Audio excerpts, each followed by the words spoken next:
बकरी और बाघिन। बकरी और बाघिन बहुत पुरानी बात है। एक गांव में एक बूढ़ा और बुढ़िया रहते थे। वे दोनों बड़े दुखी थे क्योंकि उनके बच्चे नहीं थे। दोनों कभी कभी बहुत उदास हो जाते थे और सोचते थे हम ही हैं जो अकेले जिंदगी गुजार रहे हैं। एक बार बूढ़े से बुढ़िया से कहा, मुझे अकेले रहना अच्छा नहीं लगता है, क्यों न हम एक बकरी को घर ले आए। उसी दिन दोनों हाट में गए और एक बकरी खरीद कर घर ले आए। 4 कौड़ी में वह बकरी खरीद कर आए थे, इसीलिए वे बकरी को चारकौरी नाम से पुकारते थे। बुढ़िया माई बहुत खुश थी बकरी के साथ। उसे अपने हाथों से खिलाती पिलाती, जहाँ भी जाती चरकौरी को साथ ले जाती। पर थोड़े ही दिन में बकरी बहुत ही मनमानी करने लगी, किसी के भी घर में घुस जाती थी और जो भी मिलता खाने लगती। आसपास रहने वाले बहुत तंग हो गए और घर आकर बकरी के बारे में बोलने लगे। बूढ़े बाबा को बहुत गुस्सा आने लगा। बूढ़ी माई को कहने लगे, इस बकरी को जंगल में छोड़कर आए। बुढ़िया ने कहा, ये क्या कह रहे हो, ऐसा करते हैं राउत के साथ उसे जंगल में चरने के लिए भेज देते हैं। बकरी चराने वाले राउत के साथ बकरी जंगल जाने लगी, लेकिन थोड़े ही दिन में राउत भी बहुत तंग हो गया। चारकोरी उसका कहा जो नहीं मानती थी, उसने बकरी को चराने ले जाने से इनकार कर दिया। बकरी फिर से घर में रहने लगी और अब उसे बच्चे हो गए और बच्चे भी सबको तंग करने लग गए। अब बुढ़िया भी परेशान हो गई। उसने कहा, मैं और इनकी देखभाल नहीं कर सकती। बूढ़े बाबा ने बकरी और उसके बच्चों को जंगल में छोड़ दिया। बकरी और उसके बच्चे खिरमिट और हिरमिट जंगल में घूमने लगे, फूल पत्ते सब खाने लगे। एक दिन अचानक एक बाघिन से मुलाकात हो गई। बाघिन खिरमिट और हिरमिट को देख रही थी और सोच रही थी, कब इन दोनों को खाऊंगी। बाघिन को देखकर बकरी को समझ में आ गया कि बाघिन क्या सोच रही है। बकरी को बहुत डर लगा, पर हिम्मत करके वह बाघिन के पास गई और अपना सर झुकाकर उसने कहा, दीदी प्रणाम। अब बाघिन तो बहुत अचंभे में पड़ गई। ये बकरी तो मुझे दीदी कहकर पुकार रही है, उसके बच्चों को कैसे खाऊं? बाघिन ने कहा, तू कहाँ रहती है? बकरी ने कहा, क्या कहूँ दीदी, रहने के लिए कोई जगह ही नहीं है हमारे पास। बाघिन ने कहा, तो तेरे पास रहने के लिए कोई जगह ही नहीं है?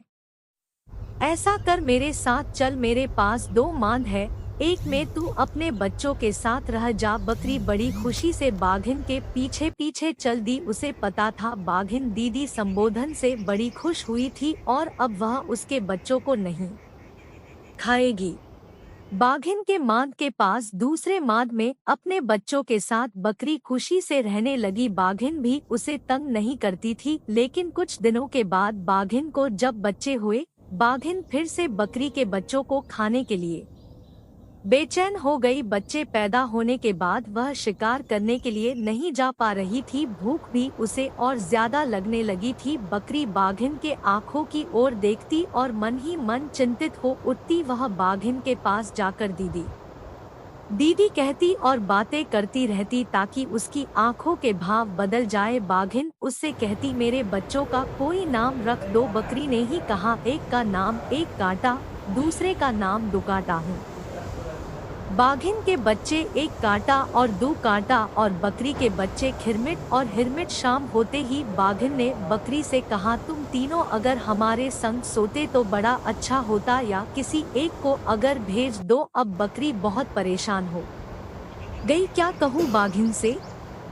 खिरमिट ने अपनी माँ को चिंतित देखकर कहा, माँ तू चिंता मत कर, मैं जाऊंगा वहाँ सोने। बाघिन के मांद में जाकर खिरमिट ने कहा, मौसी मौसी मैं आ गया। बाघिन बड़ी खुश हुई। उसने खिरमिट से कहा, तू उस किनारे सो जा।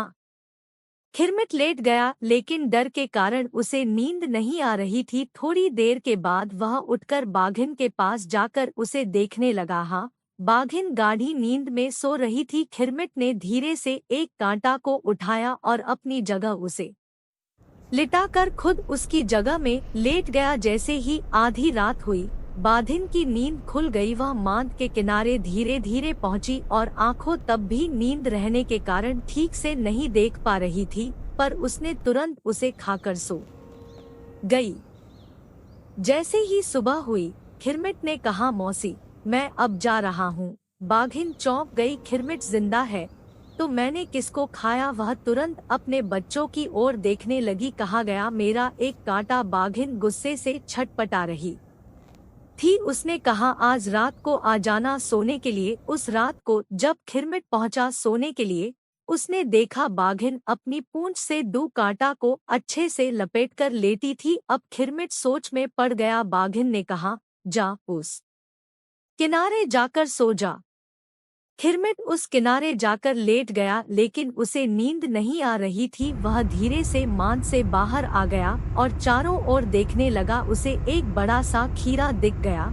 उसने उस खीरे को उठाकर मांद के किनारे पर रख दिया और खुद अपनी माँ के पास चला आया। सुबह होते ही खिरमिट ने बाघिन के पास जाकर कहा मौसी, अब मैं जा रहा हूँ। बाघिन उसकी ओर देखती रह गई और फिर उसे डकार आया। यह तो खीरे का डकार आया, तो इस बार मैं खीरा खा गई। बाघिन बहुत गुस्से से खिरमिट की ओर देखने लगी।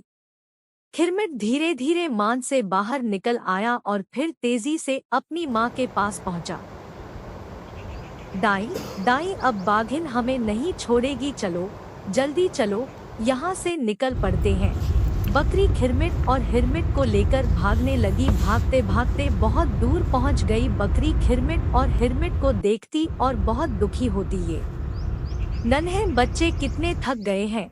उसने बच्चों से कहा थोड़ी देर हम तीनों पेड़े के नीचे आराम कर लेते हैं। पर खिरमिट ने कहा माँ, बाघिन तो बहुत तेज दौड़ती है, वह तो अभी पहुंच जाएगी। हिरमिट ने कहा क्यों हम इस पेड़ पर चढ़ जाएं? बकरी ने कहा हाँ ये ठीक है, चल हम तीनों इस पेड़ पर चढ़ जाते हैं। बकरी और हिरमिट पेड़ पर चढ़ गए और आराम करने लगे। उधर बाघिन बकरियों के माद में पहुंची। उसने इधर देखा उधर देखा, कहाँ गई बकरियां बाहर आई और उसके बाद बकरियों के पैरों के निशान देखकर समझ गई कि वे तीनों किस दिशा में गए। उसी को देखते हुए बाघिन चलती रही, फिर दौड़ती रही। उसे ज्यादा समय नहीं लगा। उस पेड़ के पास पहुंचने में पैरों के निशान पेड़ तक ही थे और बकरियों की गंध भी तेज हो गई थी। बाघिन ने ऊपर की ओर देखा, अच्छा तो यहाँ बैठे हो सब। बाघिन ने कहा अभी तुम तीनों को मैं खा जाऊंगी, अभी ऊपर आती हूँ। खिरमिट और हिरमिट तो डर गए, डर के माँ से लिपट गए। बकरी ने कहा अरे डरते क्यों हो, जब तक हम पेड़ के ऊपर बैठे हैं वह बाघिन हमें खा नहीं सकती। अब खिरमिट के मन में हिम्मत हुआ। उसने कहा दे तो दाई सोने का डंडा। बाघिन ने सोचा पेड़ के ऊपर बकरी के पास सोने का डंडा कहाँ से आएगा। बाघिन ने कहा सोने का डंडा तुझे कहाँ से मिला। बकरी ने कहा हिरमिट ये ले डंडा। ये कहकर बकरी ने ऊपर से एक डंडा फेंका बाघिन के पीठ पर। वह लकड़ी गिरी। बाघिन ने सोचा डंडा तो डंडा ही है, चोट तो लगती है। वह वहां से हट गई, लेकिन पेड़ के आसपास ही रही। अब बकरी कैसे अपने बच्चों को लेकर नीचे उतरे। बकरी मन ही मन बहुत परेशान हो रही थी। उधर बाघिन परेशान थी ये सोचकर कि कब तक उसे बकरियों के इंतजार में पेड़ के नीचे रहना पड़ेगा। तभी बाघिन ने देखा वहां से 3-4 बाघ जा रहे हैं। सबसे जो बड़ा बाघ था उसका नाम था बंडवा। बाघिन बंडवा के पास गई और उस पेड़ की ओर संकेत किया जिस पर बैठी थी बकरियां। बंडवा तो बहुत खुश हो गया। वह अपने साथियों को साथ लेकर पेड़ के नीचे आकर खड़ा हो गया। बकरी अपने बच्चों से कह रही थी डर किस बात का, ये सब नीचे खड़े होकर ही हमें देखते रहेंगे। लेकिन तभी उसने देखा कि बंडवा पेड़ के नीचे खड़ा हो गया। उसके ऊपर बाघिन के ऊपर और एक बाघ उसके ऊपर और एक बाघ उसके ऊपर।